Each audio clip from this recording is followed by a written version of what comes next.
अगर आप भी कंफ्यूज्ड हो डेटा साइंस और डेटा एनालिटिक्स के बीच में, then you are not alone. Every single student जिनको मैं करियर गाइडेंस देती हूँ वो मुझसे यही पूछते हैं कि data science as a career choose करना बेटर रहेगा या फिर डेटा एनालिटिक्स, किसमें हमें आसानी से जॉब मिल जाएगी, किसमें करियर अपॉर्चुनिटीज अच्छी हैं, सैलरी ग्रोथ किसमें अच्छी होगी, क्या क्या फ्यूचर अपॉर्चुनिटीज मिलेगी इनके बाद। तो ये सारी चीज़ें आज हम इस वीडियो में क्लियर करने वाले हैं based on 2026 job trend, salary growth and real company demand. तो हर एक पॉइंट, हर एक कंफ्यूजन जो आपके दिमाग में आता है डेटा साइंस और डेटा एनालिटिक्स के रिलेटेड, वो सब आपको इस वीडियो में मिल जाएगा। तो वीडियो को लास्ट तक देखिएगा। सो सबसे पहले मेन डिफरेंस की बात करते हैं कि what does a data analyst and a data scientist do. Data analyst बताते हैं what happened and why it happened. For example किसी कंपनी के सेल्स की बात करते हैं तो सेल्स में ड्रॉप हुआ, किस वजह से हुआ, किस प्रोडक्ट में हुआ, किस रीजन में हुआ, क्यों हुआ, ये बताते हैं डेटा एनालिस्ट। ये सब इनसाइट निकालते हैं एक data analyst. But data scientist क्या बताते हैं, what will happen next using advanced machine learning, deep learning models. Example के तौर पे नेक्स्ट मंथ क्या सेल्स होने वाली है based on season, customer behaviour, offers, discount. तो ये क्या है, एक तरीके का डेटा है जिसके बेसिस पे वो बताते हैं कि आगे क्या होने वाला है। तो ये काम होता है एक डेटा साइंटिस्ट का। अगर आप डेटा एनालिस्ट की तरह काम करते हो तो आपको नॉर्मल एनालिसिस करना होता है, रिसर्च क्वेश्चन सॉल्व करने होते हैं, प्रॉब्लम का सॉल्यूशन निकालना होता है। बट एक डेटा साइंटिस्ट क्या करता है, मॉडल्स बनाता है, फ्यूचर में क्या होने वाला है वो ये बताता है कंपनी को। जब से जनरेटिव एआई आया है तब से डेटा साइंटिस्ट खुद एआई बना रहे हैं जो कि प्रॉब्लम्स को सॉल्व कर सके। जैसा भी आप क्वेश्चन पूछो उसके अकॉर्डिंग आपको आंसर दे सके। So that is the main work of data analyst and a data scientist. अब बात करते हैं दोनों रोल के लिए कौन कौन से स्किल्स इंपॉर्टेंट है सीखना। डेटा एनालिस्ट के लिए आपका स्टैटिस्टिक्स आ जाता है, Excel, SQL, Python. BI tools में आपके पावर बीआई या फिर टैबल्यू आ जाता है। प्लस उसके साथ साथ आपको प्रॉम्प्ट इंजीनियरिंग आनी चाहिए। एंड प्रोग्रामिंग लैंग्वेज में आपको पाइथन सीखना पड़ता है एंड उसकी लाइब्रेरीज जिससे आप एनालिसिस कर सकते हो। This is the must have skills for the data analyst. And data scientist के लिए क्या होता है, डेटा साइंटिस्ट के लिए आपको पाइथन बहुत ही अच्छी तरीके से आना चाहिए। बेसिक प्रोग्रामिंग लैंग्वेज नहीं, एडवांस प्रोग्रामिंग लैंग्वेज आनी चाहिए।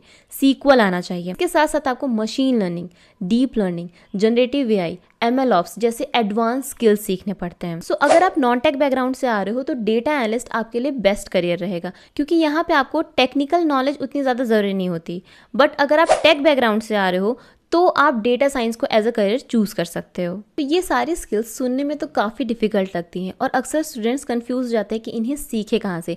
और सिर्फ सीखना ही काफ़ी नहीं होता, इंडस्ट्री रेडी बनना और जॉब पाना ये असली चैलेंज होता है। और इसी चैलेंज को सॉल्व करने के लिए मैं आपको एक कोर्स बताती हूँ जिसमें आपको ये सारी स्किल्स सिखाई जाएंगी। इसके साथ साथ अगर आपकी जॉब नहीं लगती है तो आपको कोर्स फी रिफंड भी हो जाएगी। ये है data science placement course with AI by Internshala.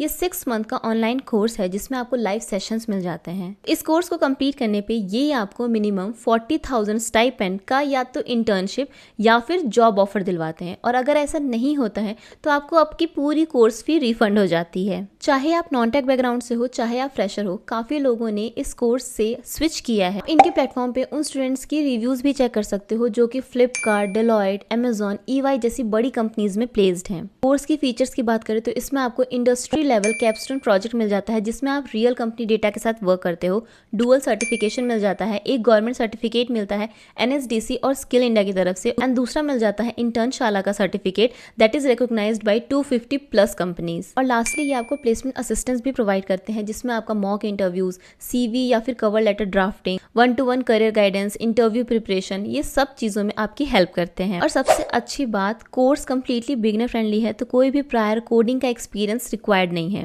और आपको जो पढ़ाने वाले हैं, जो आपके मेंटर होंगे, वो ऑलरेडी माइक्रोसॉफ्ट, गूगल जैसे टॉप ब्रांड्स से हैं। लिंक आपको डिस्क्रिप्शन बॉक्स में मिल जाएगी, वहां से आप एक्सप्लोर कर सकते हो कि इस कोर्स में आपको और क्या क्या बेनिफिट मिलने वाले हैं। Now let's talk about the job market and demand. 2026 से नेक्स्ट 5 और 10 ईयर्स तक क्या एक्चुअली में होने वाला है डेटा एनालिटिक्स और डेटा साइंस। जब से एआई आया है तब से डेटा एनालिस्ट की जितनी पहले डिमांड हुआ करती थी, अब उससे भी ज्यादा डिमांड है। अब हर एक सेक्टर को डेटा एनालिस्ट की जरूरत है। कोई भी एनालिस्ट रोल हुआ वो डेटा एनालिस्ट के अंदर ही आता है। And the reason behind this कि कंपनी में इतना ज्यादा डेटा जनरेट हो रहा है बट उनके पास उतने स्किल्ड प्रोफेशनल नहीं है जो उस डेटा में से इनसाइट निकल पाए। और ऐसे एनालिस्ट रोल की डिमांड है जिनको एआई यूज करने आता हो, एआई से वो जल्दी से एनालिसिस कर पाए, रिपोर्ट बना पाए, इनसाइट जनरेट कर पाए। तो सिर्फ ट्रेडिशनल स्किल से ही काम नहीं चलेगा। चलेगा, आपको AI भी यूज करने आना चाहिए। वहीं डेटा साइंस की बात करें तो डेटा साइंस रोल में भी काफी ज्यादा शिफ्ट आया है AI की वजह से। यहाँ पे क्या हुआ है कि अब अप्लाइड डेटा साइंटिस्ट रोल चाहिए। पहले की जो डेटा साइंटिस्ट हुआ करते थे वो काफ़ी ज़्यादा मैथमेटिक्स स्टैटिस्टिक्स में रहते थे। अब अप्लाइड डेटा साइंस चाहिए कि वो सिर्फ मशीन लर्निंग मॉडल या फिर डीप लर्निंग मॉडल बनाने की जगह AI बना पाएँ जो कि डिफरेंट बिजनेस यूज केसेस को सॉल्व कर सके। सो जो प्योर मॉडल बिल्डिंग रोल्स हैं जैसे मशीन लर्निंग इंजीनियर हो गया या फिर डेटा साइंस में ही क्लासिकल ML पे वर्क करने वाले या फिर डीप लर्निंग पे वर्क करने वाले, ऐसे जो रोल्स हैं वो अब कम हो चुके हैं और ऐसे डेटा साइंस रोल्स बूम कर रहे हैं जिसमें आपको प्रैक्टिकल एक्सपीरियंस के साथ साथ AI आना चाहिए। सो बॉटम लाइन में दोनों ही करियर सेफ हैं आने वाले टाइम में, बट एनालिटिक्स जॉब में ईजी है एंटर करना as compared to the data science job role, क्योंकि अब कंपनीज को अगर आप डेटा साइंस में जाना चाहते हो as a fresher mostly companies नहीं ले रही हैं। अगर आपको थोड़ा बहुत भी एक्सपीरियंस है as a data analyst, as a data engineer या फिर कोई भी रेलिवेंट एक्सपीरियंस जिसमें आपने ये सारे स्किल्स यूज़ किए हों जो कि डेटा साइंस से रेलिवेंट है, तो ही आपको कंसीडर किया जाएगा उस रोल के लिए। Now the most favourite part, salary. एक fresher data analyst 4 to 8 LPA earn करता है। अब ये डिपेंड कर सकता है company to company. Mostly startup में आपको ये रेंज मिल जाएगी 4 to 8 LPA, और वहीं डेटा एनालिस्ट फ्रेशर MNCs में इससे भी ज़्यादा अर्न करते हैं। तो जब आपको 2-3 साल का एक्सपीरियंस हो जाता है तो आपकी salary more than 15 to 20 LPA हो जाती है। डेटा साइंटिस्ट की जो सैलरी होती है वो डेटा एनालिस्ट से थोड़ी सी ज़्यादा होती है। तो एक data scientist 8 to 15 LPA earn करता है जब वो स्विच करता है या फिर उसके पास थोड़ा बहुत एक्सपीरियंस होता है, बट आफ्टर सम एक्सपीरियंस उसकी सैलरी अबव 30 LPA भी जाती है। बट इसमें एंट्री करना थोड़ा सा टफ हो जाता है। तो अगर आप data analyst as a career choose करते हो, इससे स्टार्ट करते हो, तो 1-2 साल के एक्सपीरियंस के बाद डेटा साइंस में भी आप स्विच कर सकते हो। अगर आपका एंड गोल है डेटा साइंटिस्ट बनने का बट एंट्री थोड़ी सी मुश्किल लग रही है आपको, तो आप डेटा एनालिस्ट की तरह शुरू कीजिए एंड कुछ साल के एक्सपीरियंस के बाद डेटा साइंस में स्विच कर जाइए। सेम चीज़ मैंने भी की थी। मैंने भी एज अ डेटा एनालिस्ट शुरू किया था और 1 साल के बाद ही मैंने डेटा साइंस में स्विच कर लिया। सो लास्टली बात करते हैं which one should you choose. तो सैलरी के बेसिस पे अगर हम बात करें तो डेटा साइंस बेटर है डेटा एनालिस्ट से, बट स्किल्स की अगर हम बात करें तो स्किल्स ज़्यादा होती हैं डेटा साइंस में। दैट इज़ वाई किसकी सैलरी इतनी ज़्यादा है। और वहीं डेटा एनालिस्ट में आपको सिंपल स्किल्स मिल जाते हैं, तभी डेटा एनालिस्ट में एंट्री करना आसान हो जाता है।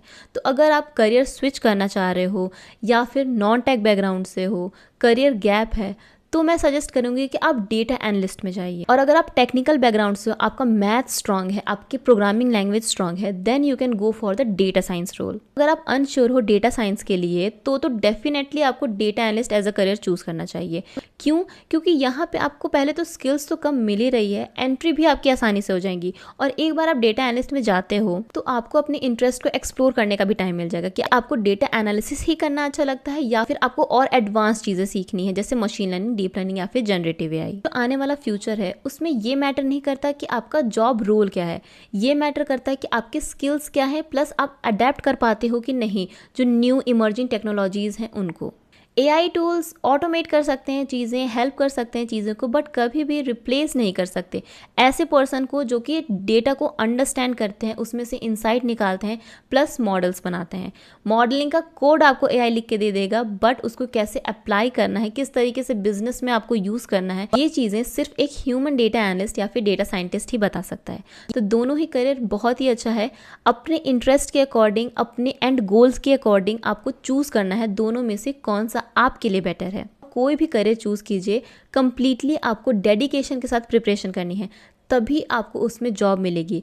अगर आप कोई भी शॉर्टकट मारना चाहोगे तो आपकी जॉब नहीं लग पाएगी। आई होप मैंने आपके काफ़ी सारे डाउट्स क्लियर कर दिए होंगे। अगर आपको वीडियो अच्छी लगी हो तो लाइक कीजिएगा, सब्सक्राइब कीजिएगा ऐसे ही वीडियोस और देखने के लिए, और कमेंट सेक्शन में आप कोई भी प्रॉब्लम हो, आपको डेटा साइंस या डेटा एनालिटिक्स रिलेटेड, आप पूछ सकते हो। सो मिलते हैं नेक्स्ट वीडियो में। Thank you.